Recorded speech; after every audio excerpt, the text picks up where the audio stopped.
বরিশালের বাকেরগঞ্জে বোমা সদৃশ বস্তুর বিস্ফোরণে ৩ জন দগ্ধ হয়েছেন। এ বিষয়ে আরো বিস্তারিত খবরাখবর জানাতে বরিশাল থেকে সরাসরি যোগ দিচ্ছেন সহকর্মী কাউসার হোসেন রানা। রানা, ঠিক কখন এই বিস্ফোরণ হয়েছে, আহতদের অবস্থা এখন কেমন দেখছেন, আর সবশেষ কি তথ্য আছে আপনার কাছে?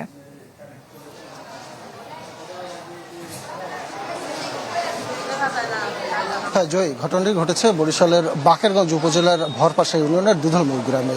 আজ সকাল 6:30টার দিকে এই ঘটনাটি ঘটে বলে আমাদেরকে জানিয়েছে বরিশালের পুলিশ সুপার। এবং এই ঘটনায় এখন পর্যন্ত 3 জন দগ্ধ হয়েছে, যাদেরকে বরিশাল শের-ই-বাংলা মেডিকেল কলেজ হাসপাতালে ভর্তি করা হয়েছে। এবং এই মুহূর্তে আমি বরিশাল শের-ই-বাংলা মেডিকেল কলেজ হাসপাতালে রয়েছে। এখানে দগ্ধদের একজন চিকিৎসাধীন রয়েছে, হাসপাতালের বারান্দায় তাকে পাওয়া গেছে, সে এখন চিকিৎসাধীন রয়েছে। এবং এখানে তাদের স্বজনরাও রয়েছে। আমরা একটু স্বজনের কাছে শুনতে চাচ্ছি যে আপনারা তো তার প্রতিবেশী ছিলেন, এবং কি ভাবে কি হলো একটু আমাদেরকে একটু সংক্ষেপে। ওই ব্যাগের ভিতর থেকে আওয়াজ আসছে, তারপরে আগুন জ্বলে উঠছে ভোর 6টায়। আমরা ঘুমেছিলাম, ঘুম অবস্থায় আমরা ওই এত কঠিন আওয়াজ, মানে মনে হয় যে গাড়ি টাড়ি বাস্ট হয়ে গেছে।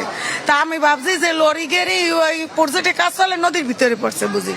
তাড়াতাড়ি আইসি, আইয়ে তো দেখি আগুন চলে। এখন আতঙ্ক, ঘুম থেকে উঠে একটা মানুষ কেমনে, হ্যাঁ, তারপরে দেখি এরা নদীতে পড়ছে। নদীতে লাফ দিয়ে সবাই বলে যে তাড়াতাড়ি নদীতে পড়, কাপড় চোপড় সব আগুন জ্বলতে আছে, নামায় ফালাইয়ে দিয়ে এরপর নদীতে পড়ছে। আগুন জ্বলতে আছে বারান্দায়, বারান্দায় যে জায়গা বাস্ট হয়েছে ও জায়গাও আগুন জ্বলতে আছে, ও গায়ে আগুন, কাপড়ে পোশাকে আগুন বাস্ট হয়েছে। আওয়াজ আইছে, কি বাস্ট হয়েছে মানে আসলে দেখতে পারিনি। এরা ইতি হয়তো দেখছে, আমরা দেখিনি।